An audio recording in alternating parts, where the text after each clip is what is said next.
இயக்குனர் மாரி செல்வராஜ் இணைந்திருக்கிறார். வணக்கம் சார். ஒரு மிகப்பெரிய திரை ஆளுமை, அவரை பத்தி நினைக்கும் போது உங்களுக்கு என்னென்னலாம் தோணும் சார்? என்ன சொல்றதுன்னு தெரியல. ஏன்னா அவரோட வெளிப்படையான தன்மை தான் ரொம்பவே எனக்கு ஞாபகத்துக்கு வரும். ஏன்னா அவரோட கட்டுக்கடங்காத, அவர் என்ன நினைச்சாரோ அந்த துணிச்சல், கட்டுக்கடங்காத துணிச்சல் தான் எனக்கு ஞாபகத்துக்கு வரும். கேப்டன் அப்படிங்கிறது வந்து சின்ன வயசுல இருந்தே அவரோட நேரம், அவரோட எங்க அம்மாவுக்கு ரொம்ப பிடிச்ச ஒரு நடிகர். ஃபர்ஸ்ட் எங்க அம்மா கை கூட்டிட்டு போய் காட்டிதான் விஜயகாந்த் சார் நான் பார்த்தேன். தூத்துக்குடிக்கு வந்து ஒரு ஹாஸ்பிட்டலுக்கு, கவர்மெண்ட் ஹாஸ்பிட்டலுக்கு படுக்கைகள் கொடுக்கறதுக்காக வந்திருந்தாரு. அப்ப நான் தூத்துக்குடியில தான் இருந்தேன், சின்ன பையன், ரொம்ப சின்ன பையன். அப்பவே வந்து தூத்துக்குடிக்கு ஹாஸ்பிட்டலுக்கு எல்லாம் கொடுக்குறான்னு சொல்லி எங்க அம்மா கூட்டிட்டு போய் காமிச்சாங்க. அதை பார்க்கும்போது பயங்கரமா ஆச்சரியமா இருந்துச்சு, அவ்வளவு பிரமிப்பா இருந்துச்சு. அது மட்டும் இல்லாம என்ன சொல்றது, அடிக்கடி அவரோட பழைய படங்கள்லாம் பார்க்கும்போது, நான் எனக்கு விளம்புறதுக்கு அப்புறம் திருப்பி பழைய படங்கள்லாம் பார்க்கும்போது அவரோட சிவப்பு மல்லியா இருக்கட்டும், அலையோசையா இருக்கட்டும், அந்த படங்கள்லாம் எங்க ஊர்ல எத்தனை ட்ரிப் போட்டிருப்பாங்கன்னு எனக்கு தெரியாது.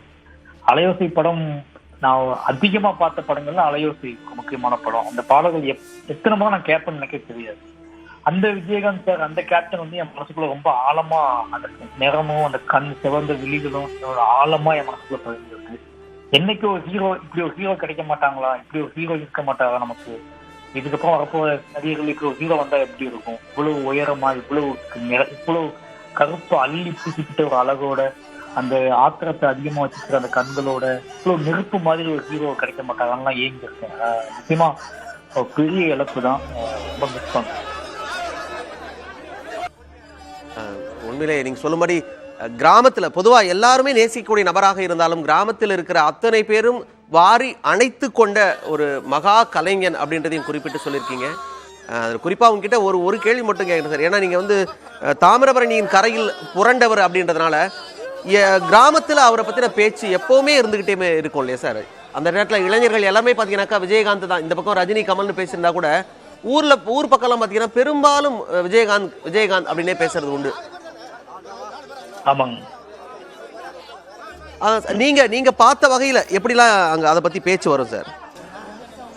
அதான் என்ன அப்படின்னா, ரஜினி சார், கமல் சார் வந்து ஒரு ஃபேன் ஃபாலோவர்ஸ், அது வந்து பயங்கரமா அது வந்து இருந்தா கூட இயல்பா எல்லாரும் ரஜினி சாரோட ஃபேன்ஸும் சரி, கமல் சாரோட ஃபேன்ஸும் சரி, அவங்களுமே வந்து விஜயகாந்த் சார்னா ரொம்ப அவங்க ஓன் பண்ணிக்குவாங்க. கிராமங்கள்ல வந்து ரஜினி சாருக்கும் கமல் சாருக்கும் வந்து ஃபேன்ஸ் இருப்பாங்க. அது பயங்கரமா ஃபைட் நடக்கும், சண்டை நடக்கும். ஆனா விஜயகாந்த் சார் படம் வந்தா அவங்க தங்கள்ல ஒருத்தரா ஓன் பண்ணிக்குவாங்க. ஓன் பண்ணிக்கிட்டு எல்லாருமே மொத்தமா போய் உட்காந்து பார்க்க படமா இருக்கும். ஊர்ல அதிகமா திரையில படங்கள் போடுவாங்க விசேஷங்களுக்கு. அப்போ இவர் படம் போட்டா பிரச்சனை வரும், அவர் படம் போட்டா பிரச்சனை வரும்னு சொல்லிட்டு விஜயகாந்த் சார் படமே மட்டும் போட்டுருவாங்க.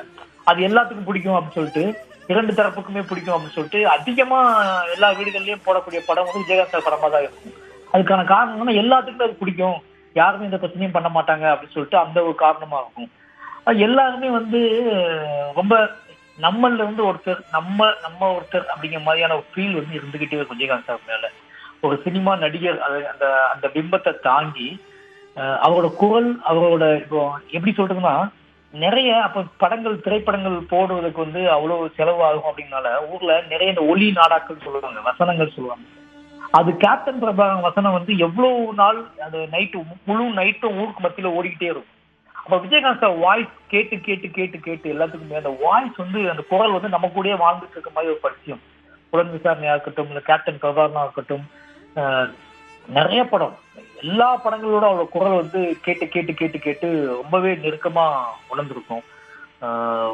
எங்க அம்மாலாம் ரொம்ப காலையில அம்மாலாம் வந்து அவ்வளவு ஃபீல் பண்ணாங்க. ஏன்னா எல்லாருக்குமே வந்து அது வந்து எல்லாருமே கொஞ்சம் ப்ரிப்பேர் தான் வச்சுக்கோங்களேன். விஜயகாந்த் சார் உடல்நிலை சரியில்லாம இருக்காருன்னாலும் அவர் இப்ப இறந்துட்டாரு அப்படிங்கிறது புதுசா ஃப்ரெஷ்ஷா ஷாக்கிங்கா தான் உணர்றோம்னா பாத்துக்கோங்களேன். நம்ம குடும்பத்தில் ஒருவர் தவறிவிட்டால் என்ன துக்கம் இருக்குமோ அதையே தான் இப்போது உணர்கிறேன் அப்படின்னு சொல்லிருக்கீங்க. அவருக்கு உடல்நிலை சரியில்லாம இருக்காருன்னு தெரிஞ்சு எல்லாத்துக்குமே தெரிஞ்சுதான் இருந்தோம்.